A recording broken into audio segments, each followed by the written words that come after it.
Welcome to Horseshoe'en Time, filmed live at the Farriers National Research Center and School here in Villanelle, Georgia.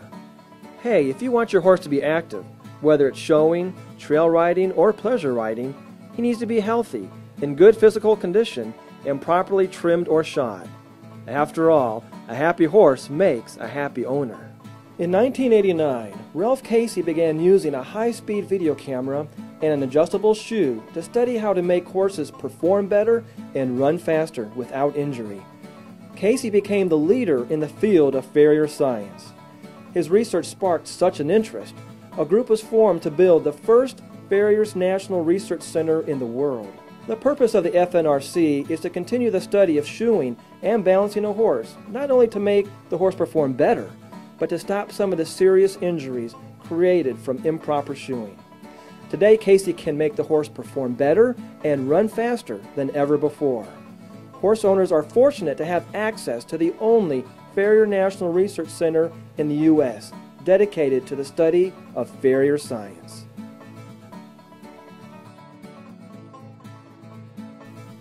And here to tell us more is our host of Horseshoe'en Time, Ralph Casey. Hey gang, welcome to Horseshoe'en Time. I'm Ralph Casey. And I'm Alicia Rutledge.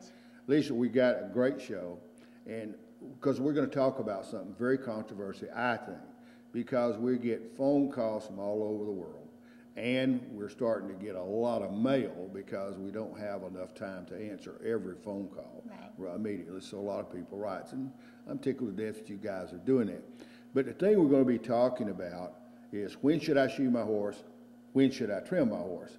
Because the reason is we've got so many people like veterinarians or farriers or people that really don't know. Now, a trained farrier does know, so I want to make that perfectly clear.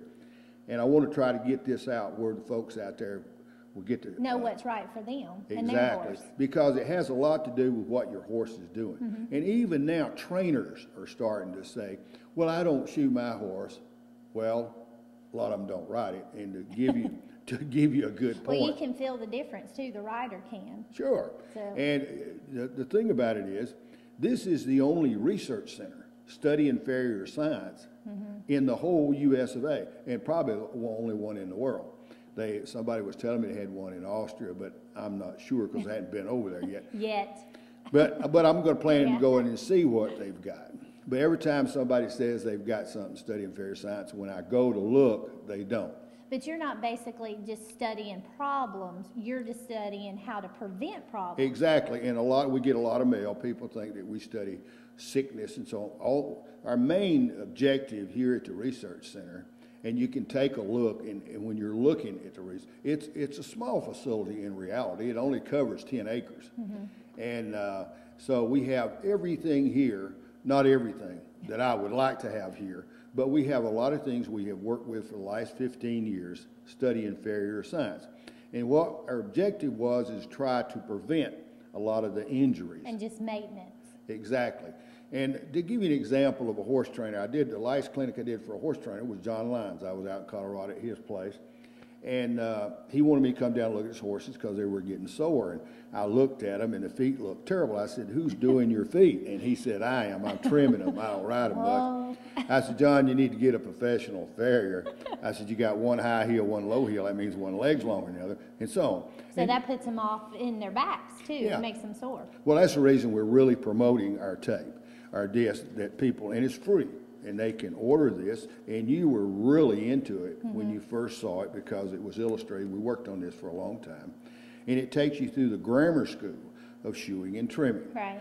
Tells you all the problems, what causes a lot of them, so on and so forth. Well, there's a lot of knowledge that you just don't know. Yeah, and the point, where you're going is important. Know where you're going when you're actually working on a horse, and the most important part of the horse is when the horse is growing.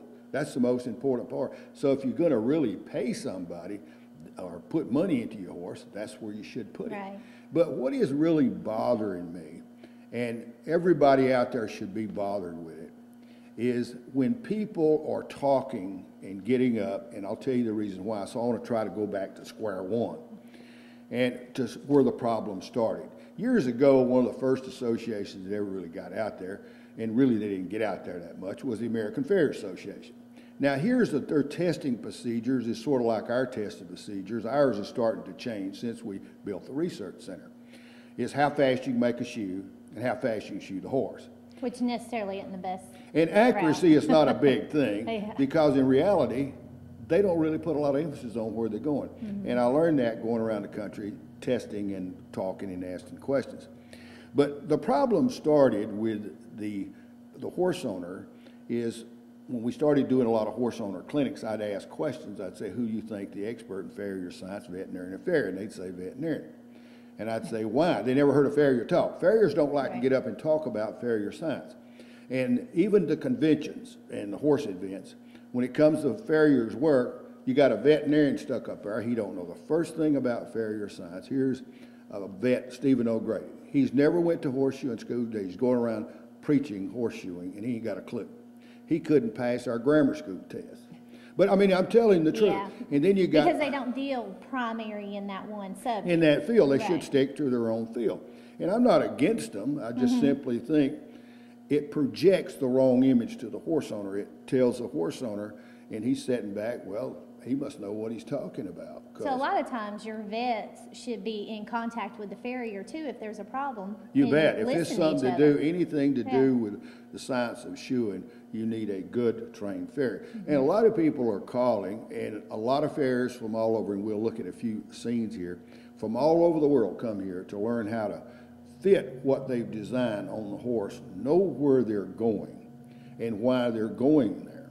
And that's the most important thing, is trying to get that horse back just like he was the day he's born, except it's bigger. So that's how you're bringing us back to why shoeing has to do with not wearing shoes. Exactly. And this is something we're going to show. I'm going to show what we have learned here. And I'm going to compare people with the horse. And what we're going to do, gang, we're going to use some common sense, okay, and some research. So it's not just what Granddaddy told us or what somebody that never, you know, most of your farriers out there trying to make a living and they're shoeing, they're not studying the science. Well, that worked, but it don't work on every horse because every one of them's different.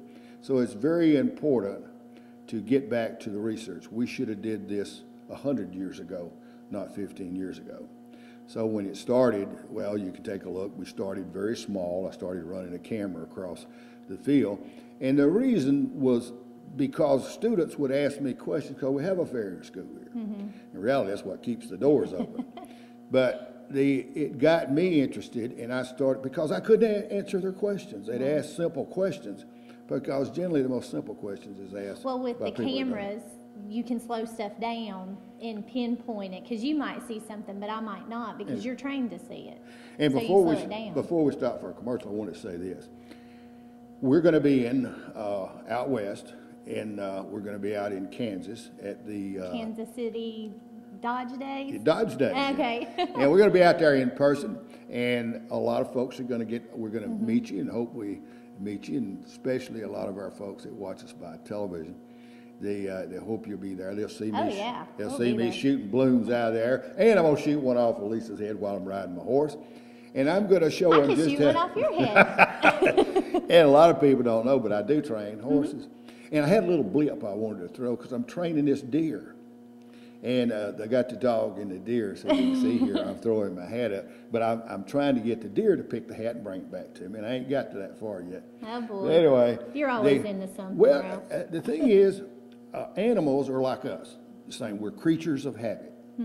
So I know I'm going on and on here, but the whole idea was to tell you we got a great show. We're going to show you what we saw, what our And we're cameras back. see. Yep.